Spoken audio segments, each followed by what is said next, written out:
का परिचय देने में मुझे बहुत ही गर्व महसूस हो रहा है, क्योंकि कल इन्होंने कहा कि दुनिया की बेस्ट, दुनिया की सर्वश्रेष्ठ आर्मी, इंडियन आर्मी का ये हिस्सा है।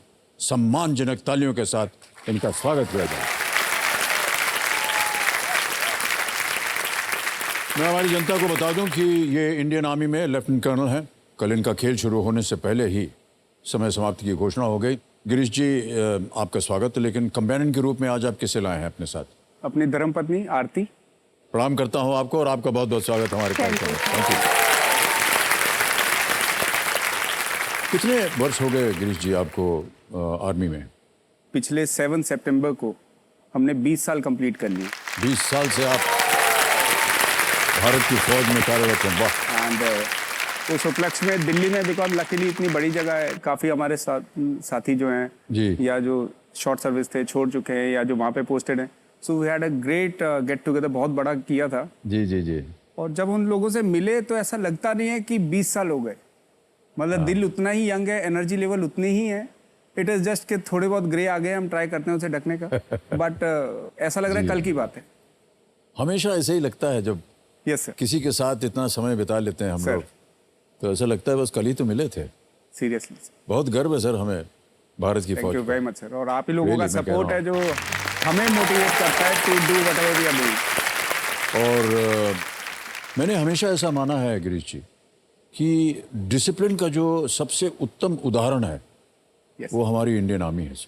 That is true sir. और वही कला, वही एक तरह से जो आदतें हैं उनकी, या हमारे आम जीवन में अगर लागू हो जाएं तो हम कितना अच्छा काम कर सकते हैं। सही बात है। और इस उम्र में भी मैं आपको बता दूं, अगर आज मुझसे कहेंगे कि सर 3 महीने आप आर्मी में जा करके ट्रेनिंग कीजिए, मैं जाने के लिए तैयार हूँ। इस उम्र मतलब सर इस उम्र में, मैं अपनी उम्र की बात कर लग रहा नहीं है हमारे में एनर्जी लेवल के हिसाब सर, वो से एनर्जी की बात नहीं है, मैं ऐसे ही कह रहा हूँ सर। हम उम्र हैं। जी गिरीश जी, हमें मालूम है कि आर्मी के बारे में कहाँ पोस्टिंग होती है, क्या करते हैं, किस तरह का काम आपको नियुक्त किया जाता है। एग्जैक्टली आपका रोल क्या है आर्मी में? सर जब हर आदमी कोई ऑफिसर कमीशन होता है तो जी। किसी ना किसी यूनिट और रेजिमेंट में होता है। जी हम। सो मैं एक प्राउड गनर हूँ। गनर मतलब आप सबको पता होगा, जी, जी, आर्टिलरी बिल्कुल। जो होती है। जी जी जी। सो मैं आर्टिलरी में कमीशन हुआ था। एंड आर्टिलरी का काम आप सबने कारगिल वॉर के टाइम भी सुना बिल्कुल होगा देखा जी। कि इन्फेंट्री ऑफ कोर्स बहादुरी से जो पहाड़ों पे चढ़ना है, दैट इज वो इन्फेंट्री का काम है। लेकिन कई बार होता है कि दुश्मन आप पे बड़ा प्रिसाइज फायरिंग कर रहा है और अगर उसको आप दबाएंगे नहीं उसके फायर को, सो वो अपने को ज़्यादा क्षति पहुंचा सकता है। अपने जो जवान इतने मुश्किल हालातों में ऊपर चढ़ रहे हैं उनकी हमें काफ़ी ज़्यादा उनका नुकसान हो सकता है। या सो आर्टिलरी का ऐसे में काम होता है to pin down the enemy जो हम बोलते हैं, और उस पर इतना एक्यूरेट आप फायर लाएं कि जब हमारे इन्फेंट्री के जवान ऊपर चढ़ें तो दुश्मन आधा या तो वैसे ही खत्म हो गया या उसमें वो मनोबल ना बचाओ जिससे वो लड़ाई लड़ सके। जी। So that is the job of RT. या एंड अभी कारगिल जो वॉर में आरटी का रोल था, जी जी। तो उसको मद्देनजर रखते हुए एक .5140 था जिसका नाम अब बदल के गन हिल रख दिया गया है। ओह, 0.514। Yes sir. ये किस लिए? ये तो वहाँ पे एक टाइम ऐसा आया था जब अपना एडवांस रुक गया था। और वो काफ़ी स्ट्रेटेजिकली इम्पोर्टेंट जगह थी जहाँ पे हमारा जाना जरूरी था। सो उसके बाद आरटी का प्लान मतलब बनाया, फिर आरटी ने जब फायर किया, इनफैक्ट जो ओपन सोर्सेज में भी कई चीज़ें उससे पता लगता है कि जो हमारे एडवर्सरीज थे उनके कई जर्नल्स ने अपनी बुक्स लिखी हैं, उसमें बताया कि जो इंडियन आरटी का फायर था उसने दुश्मन के मन में ऊपर वाले का डर बिठा दिया।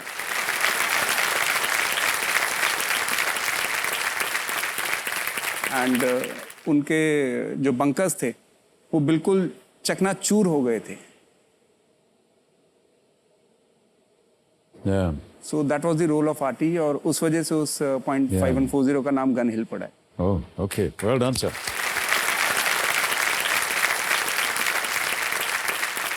नॉट एग्जैक्टली आप, बट फिल्म वाले जो हैं जी उन्होंने फौज को जो पोर्ट्रे किया हुआ है तो उस इमेज को थोड़ा चेंज करने की जरूरत है सर। मैं आपके सामने बिल्कुल एक आम आदमी की तरह बैठा हूँ। जी जी।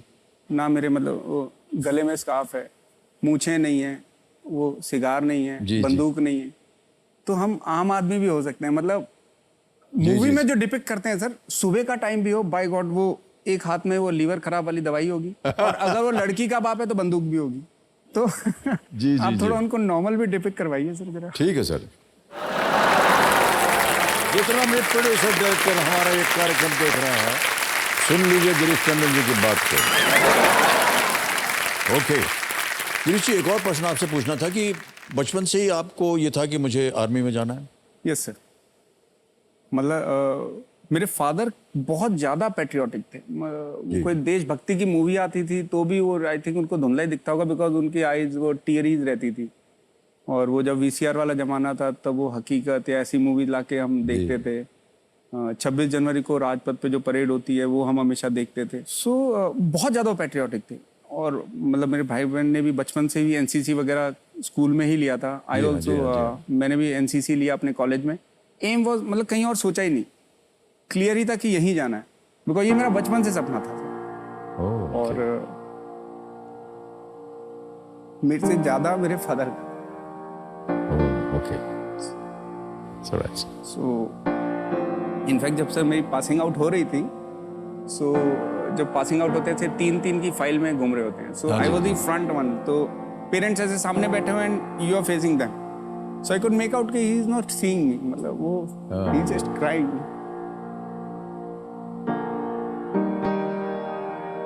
संतान जब एक स्थान प्राप्त कर लेता है, सर वो उपलब्धि जो उनको बचपन से लगती Yes, है और माता पिता जब जान जाते हैं कि उसने प्राप्त कर लिया है, इससे बड़ी खुशी जो है किसी भी पेरेंट के लिए नहीं होती। बट सर एज ए बेटा मैं उनको वो खुशी नहीं दे पाया, बिकॉज सितंबर 2002 में मैं पास आउट हुआ जी जी। और उसके तुरंत बाद हम कहीं आगे जाना था। तो उन्होंने मेरे को बोला छुट्टी भी जो थोड़ी बहुत मिलती है पासिंग आउट के बाद, कि यार एक बार यूनिफॉर्म और पहन के दिखाई हो। तो मैं कहा यार पूरी उम्र पड़ी है, आप मेरे पास आ जाना। He passed away. Yeah. I'm sorry to hear that. Okay.